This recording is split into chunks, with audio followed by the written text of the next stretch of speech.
Good morning, welcome to a morning outlook. This is Kim speaking on Friday the 25th of February. Okay, with the month nearly finished, let's have a look at the risk events coming out today. Let's just click on the calendar here today, and we've already had a Fed member speaking overnight, 1:25 a.m. So it's really left to the afternoon in terms of fundamental news. We've got core PCE. Now this is an interesting one because it starts getting a lot more focus. Personal consumption expenditure gets a lot more focus from the Fed.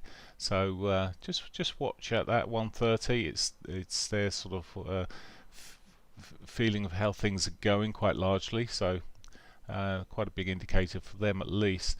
ECB President speaking at 3 p.m. So if we're kicking around still at 3 p.m., I'm sure she's possible she'll cause some volatility. She's talking about she's doing a press conference going Russia's invasion of Ukraine. It might talk about monetary aspects as well and the effect of it on Europe, etc. So we could see some volatility at 3 o'clock, and then revised University of Michigan even consumer sentiment there at 3 o'clock. But right, okay, not a lot of data out.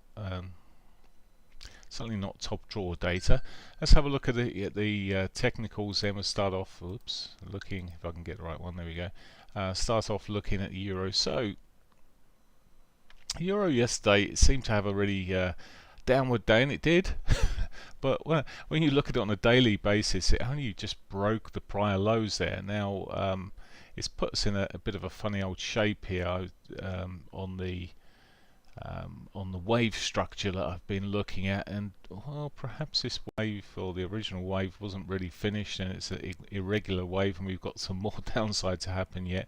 I was expecting a bit more of a bounce. We might see it now. Whatever, it's at least leaving a scratch in the head. So the risk sort of this movement, is back off, or back on. We have to look at it the right way. Yesterday, quite a large volume day, of course, no surprises there. It is, or has, slowed back more to normal. Seeing quite a bounce here. Now, this bounce could just, I mean, if you look at it with its regression channel on there, I haven't corrected this, but it looks pretty healthy. A good point to be potentially shorting at, and we'll see what it does today, because it could give us yet another wave to the downside. But at the moment, just watching this price, we've got a slight higher low here coming through. Okay, it hasn't broken off a long way afterwards, but has got a higher low in there. I just wonder if this sort of third wave might see a bit more of a correction. So just watching that this morning. Alternatively, if it does start breaking down below these lows here, it's a bit in reversal time or continuation time on this downtrend. That was already sitting there anyway. Okay, the pound. The pound. So again, taking out the highs there, but closing taking out the lows, but closing within those lows. And still bouncing at the moment. It's not the clearest of markets for sure. Again, I'll just be looking to see if we get any more upside. If we get the upside, I'll just leave it alone for now. Waiting to see any reversals to the downside, really. Again, we've got this higher low coming in, a bit more of a push up after the retracement, and it could be sending signals for a bit more continuation. Dollar yen, consolidating in this range, isn't it? On the dailies there, it's just continuing to consolidate. A soft old day yesterday in the end. We saw it completely from the early morning stuff shift and turn and set money running into the dollar rather than the dollar and the yen. Just looking at this market at the moment again. Actually, it's done a slightly lower high, but not particularly clearish. But a decent bounce coming off now off the pivot there, and we'll see if that continues. Always a dodgy one to trade though, the yen, with the risk on, risk off factors. Okay, Aussie dollar, let's just come out on that. That had been doing pretty well. It's been a decent uptrend. It is one of the strongest, and we're seeing it at the moment pushing up that bit stronger. Seeing this sort of risk back on situation in the commodities by looks of things here, and it's shifting back to the upside. Round wave track, chimney, whatever you like to call it, pincers. Yesterday, not so much pincers maybe, but either way, it's sort of it's reversed itself at that point. Lower time frames, but the higher low in quite clearly there, and looking currently like it's in for upper its R1. Of course, this too could reverse, but the softer markets look like the euro and the pound. The stronger markets to the upside looks like a continuation of the Aussie. Canadian dollar. So Canadian dollar yesterday, no shock there that it ran up. It finally broke through its prior highs there. It took some time, but obviously the news pushed it up. But we're back into almost back into the zone, and I do wonder if we'll get back into that zone and test it. Staying there. Although I say it's almost back, it could almost be up. Well, certainly could be argued that it's just retesting that high before it breaks off again. So we just got to again tread carefully. A 4-hourly look at that, it looks like a decent reversal bar potential at least, so just have to wait and see what it delivers us this morning. Personally, I'd rather be bullish above the daily pivot. Whilst it's down here, it's really followed a similar route to the Aussie dollar and another commodity currency, just seeing the benefits. So looking at a little bit more solid. Softer in the chart, but solid in terms of this is the US dollar CAD. Okay, let's have a look at commodities. Gold had a good morning, not such a good afternoon, but it is pushing up again at the moment. So yesterday ended up on a down day after all of that. It's a huge push up there, ended up closing down on its open, and well, that was quite a switch in risk there. For me now, a break below this weekly pivot would be more bearish. Where it's sitting at the moment, yes, it could bounce some more, and if we see the forex markets all bouncing, well, perhaps this has got more upside in it. Hasn't really given us a high low of significance. A little bit of one there, I guess, but it hasn't broken that yet, so it's on the cards. But this looks like a little bit softer than it did. It was certainly softer than it did yesterday morning. So okay, that's pretty much it there with gold. Oil, now of course oil pushed up yesterday morning, Brent pushing through, and eventually the Western Texas breaking through that $100. No great surprise, it was so close to it that traders would have probably pushed for it anyway.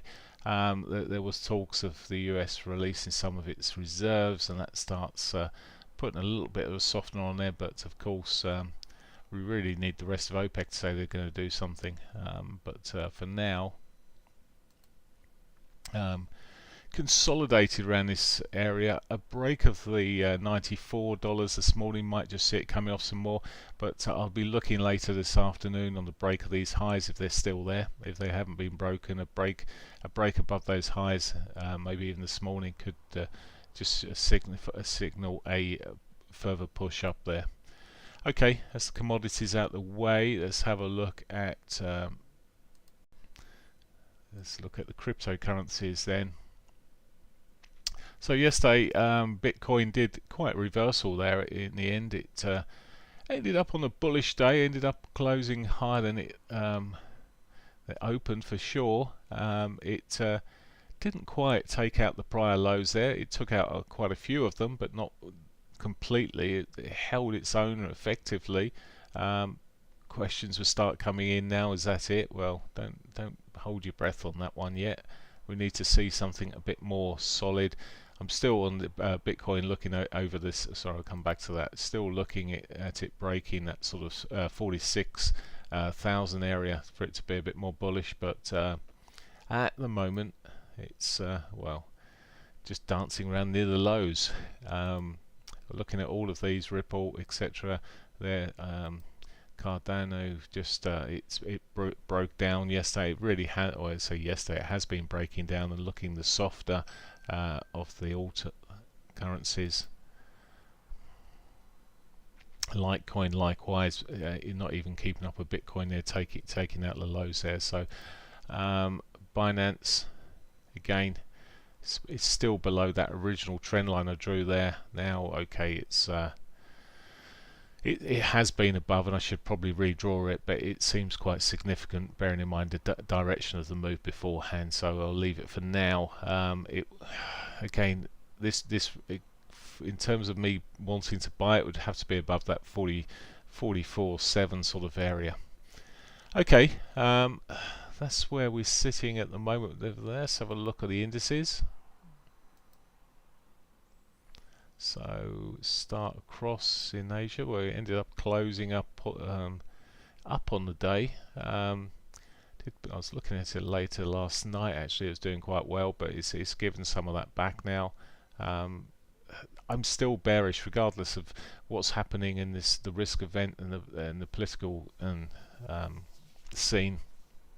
I'm still sitting there quite bearish on these markets. There has been a bit of divergence. I'm just looking at the RSI across these lows, but bigger picture still to me looks quite bearish. And the equity markets, we're seeing a sort of a relief rally potentially. So I say relief rally, it's hardly a relief rally, but a bit of a rally coming back into the markets where we could get buyers jumping on the bandwagon only to see it sell off quite quickly. Let's have a look. Nifty 50, big gap down there yesterday, and well, it's not managed to get back to that, fill the gap. But again, more positive. It did gap back up this morning, and earlier in its session, and not quite closed yet, but slight better position to be in. Looking at European markets, pre-real volume coming in. The DAX there still down this morning, and I think this European markets might feel it more than anything else and still be on the sell side, but certainly the DAX is down there, and the CAC there. No surprise to see these with risk coming off the markets in Europe. The FTSE is not opened yet, but I expect that to see a continuation. Really strong move down there, taking out some prior lows there. It really has spoilt the upward trend it has been in, for sure. We'll see what happens as we open. We just might. We've seen it in the currencies. We might just get it turn positive a little bit. But looking further afield to the States here, again, at the moment it's heading south. It was already, these markets already trending down strongly anyway, and we're seeing the same right the way through here. Okay, we ended up at a bit of a bout turn in the Nasdaq yesterday. Tech stocks being bought as a safety area, but there we are. Dow Jones still being sold off. Couldn't manage to hold on to a more positive close, but there we are. Looking soft at the moment. So regardless of what's happening, yes, if we was to see some sort of agreement or stalling, which I very much doubt, and the action, we might see some rallies, but for now it does all look pretty bearish at this stage. So that's why I'll leave you. I wish you a great day's trading. I think I've covered everything there. Wish you a great day, and I'll catch you on Monday. Have a great weekend. Bye for now.